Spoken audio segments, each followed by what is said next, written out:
It's a well-known fact 90% of traders lose money. The reason for all these traders losing the money, or one of them, is risk management, which I went over in this video here. But in this video, we're going to cover stop loss placement and stop loss management.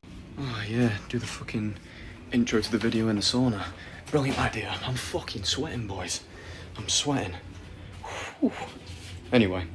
Okay, so if you don't know what a stop loss is, it is basically just a point in the trade where you set it at this level. So for example, this stop loss is set here, and I can move it like that. Once price reaches this level, I do not want to be in the trade anymore. So I have three main places that I'll put my stop loss when I'm entering on my fair value gap entries. So I'll show you them now. Right, okay, so we're going to use this little bit of price action here that I've just put in this box for an example. So as you can see, we have fair value gap here and a fair value gap here, and we also have one down here, but that wouldn't really matter to me because it's a bit too far down at this point. So we're going to ignore that one, and we're going to focus on these two. Now if you're entering on a fair value gap, this is where the entry obviously is up here, because we want to get in at the first possible entry point. As far as a fair value gap stop loss placement, we want our stop loss to at least be below the candle that created the fair value gap that we're entering on, at least. Now, this is basically the most possible aggressive entry for fair value gaps. I tend not to use this style just because it's too aggressive for me in my placement. I don't feel comfortable with my stop loss there. Especially in this circumstance, you wouldn't even want your stop loss there. And that's because we have another fair value gap just below. So actually for this entry, your stop loss would want to be at least down here below the candle that created this lower fair value gap. So this is basically the first style of fair value gap stop loss placements you can use. You can put it right at this first candle, the candle that makes the imbalance for the fair value gap.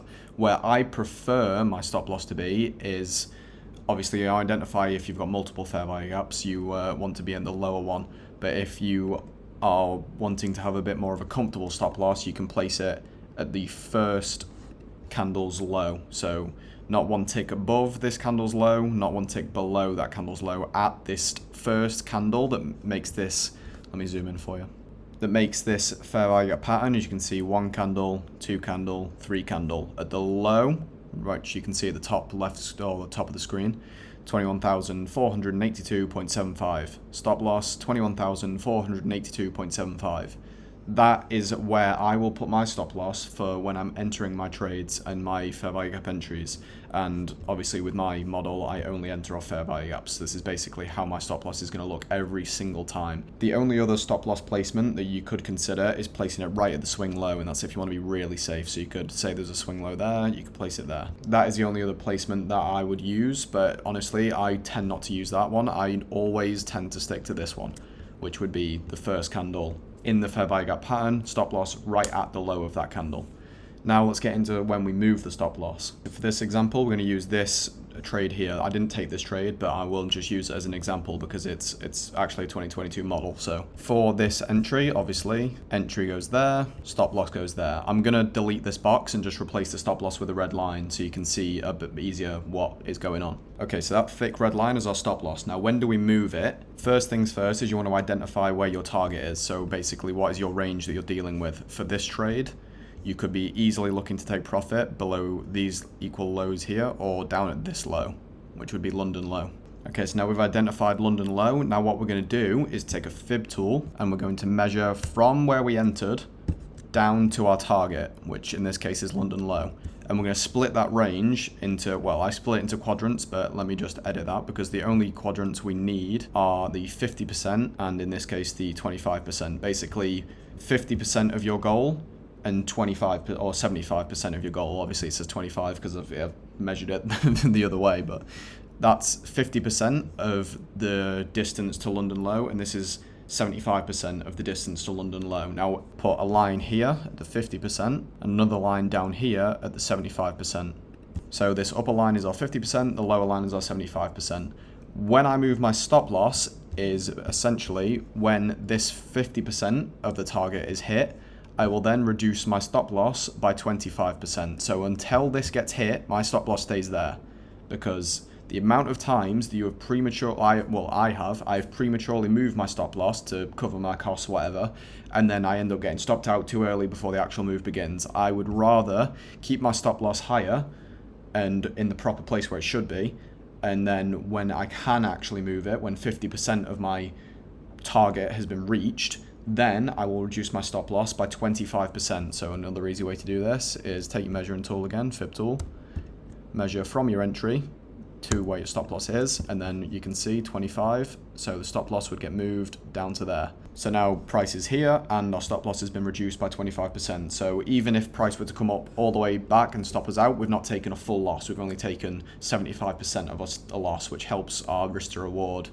ratio when we're thinking about many different trades. But the point I will then move on to is the 75% level down here, so we can get rid of this 50%, we don't need that anymore. Now when this 75% has been reached, my stop loss will be moved to break even, or just to cover costs basically. So the stop loss, once this 75% line down here has been hit, move the stop loss just into profit, and then that is where it stays. You can obviously mess around with trailing it, when one way you could do that is basically just always have it above a swing high, or you could put it above fair value gaps and just trail it that way. I honestly just leave it there. I leave it at break even. I take partials along the way, and yeah, I just ride the trade out until my final target is hit. So that is what I do here, because obviously the final target got hit. So I've just written down the rules there for you. So obviously that's everything I've just gone over written down for you, so you can screenshot that. So now every time you're trading and you're setting your stop loss, you can look at that. You can identify your target. Obviously you know where your stop loss is going to be placed, because I showed you that earlier in the video as well. Here are your rules for actually when you are going to move your stop loss. And now it is better to take partials always rather than move your stop loss. That is probably rule number one for when you're starting off, is if you have the choice between taking a partial and moving your stop loss, 90% of the time it's going to be better for you to just take a small partial. Then you can get that little dopamine hit of like, yes, I accomplished something, instead of getting that same hit from moving your stop loss prematurely and then costing yourself profits when you do get stopped out prematurely before the move actually plays out and you would have won even more. Because then ultimately that's just going to lead to bad habits like revenge trading and FOMO, all that bad stuff that we want to try and avoid. So stick to these rules, and I promise you it's going to help you, and it's just going to get rid of that whole stress about, oh my god, when do I move my stop loss? It's very nice having mechanical stop loss management rules, because it takes that whole responsibility off of you. Unless this happens, you don't move it, and if you do, you've broken the rules. Simple. It's the easiest way in the beginning rather than having to analyze what's happening in the chart yourself and think, oh yeah, it makes sense for me to move it. No, just follow these simple rules and you'll be just fine, I promise. But yeah, if you enjoyed the video, please like and subscribe, and I'll catch you in the next one.